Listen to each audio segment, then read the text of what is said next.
Welcome back, everybody. I'm SP, and thanks for visiting Just the Best Parts, where I do the fast reaction and commentary so you don't have to scroll forever to get to the content you want. Let's go.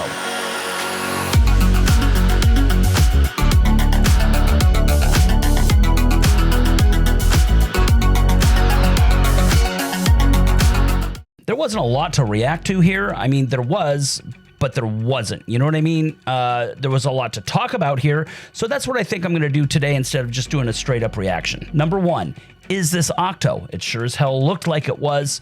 And it did say that it was an unknown planet. So that would be really interesting if it turned out to be so, and what kind of ramifications that would have for The Last Jedi. Number two, why introduce this senator, what's his name, Raincourt or whatever? This seems kind of like an out-of-the-way plot point, but I think that there's a lot more than meets the eye going on here. You know, Vernestra seems really stressed out about this dude and his whole external review of the Jedi Order or whatever.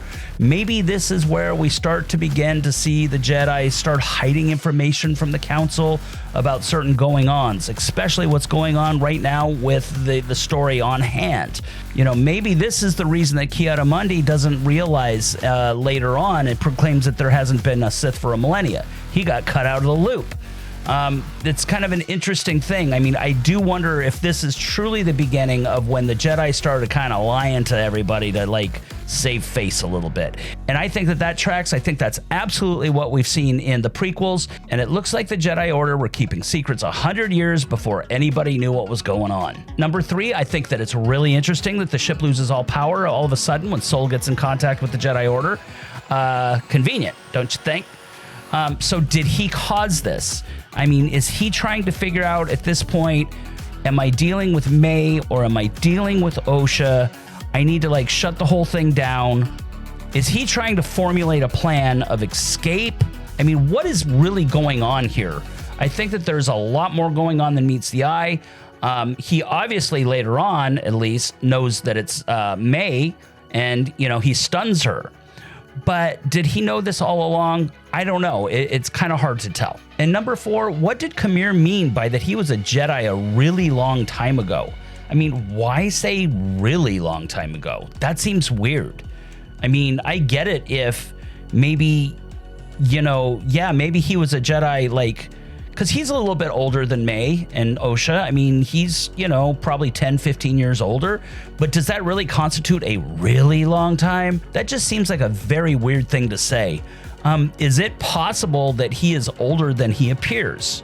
Is there some kind of weird dark Jedi thing going on where he's much older than he appears? I mean, like hundreds of years older? Is this some kind of, you know, Sith thing? I don't know. And if that's not the case, here's even a bigger thought. Is it possible that Kamir is Sol's brother? Remember that Sol did mention that he had a brother in the first episode. Could this be why Sol said that Kamir felt familiar to him? Don't know. That's a very interesting question, and it kind of tracks with the whole concept of the duality that I talked about originally. You know, you've got the two rings in the logo, the two moons, the whole 9 yards. Is it possible that them two are actually brothers? And number six, dead Jecki and Yord. Really?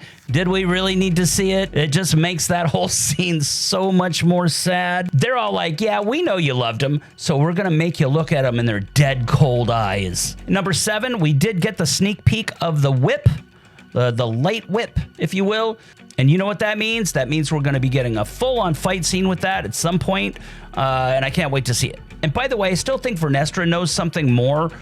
This whole comment that she made about tipping the scales, remember that she comes from the heyday of the High Republic. She saw a lot of bad crap go down. She knows all about the Nameless, all kinds of things like that. And I wouldn't be surprised if that even comes into play, and I hope it does, because the Nameless are the absolute most amazing creatures Star Wars has ever seen. I would love to see that in live action. And number eight, of course, we've got Osha putting on the helmet. Yeah, Kamir's definitely going to turn her to the dark side. I guarantee it. I had this feeling right from the beginning. that we might get the situation where the two sisters switch roles. And it's starting to look likely that that might actually happen. And obviously, we still need to know what's going on with Soul. There's some puzzle pieces that are just not fitting into place. He's sus, and the whole story is definitely centering around him at this point now, I think. So overall, I really enjoyed this episode. It felt like the whole whodunit mystery is really kind of falling into place at this point. I thought the music, acting, cinematography was all on point. The story is moving along well. And it's funny because literally none of my predictions came true. I thought the whole thing was going to be a flashback, and none of that came to pass. And so, I don't know, maybe that's next week. And while there was like little to no action in this episode, I don't think that there really needed to be. I thought that the mystery and the breadcrumbs did just fine at moving the plot along. So thanks for visiting Just the Best Parts. I'm SP. Please like and subscribe. Every bit helps grow my channel, and I look forward to seeing you again next week.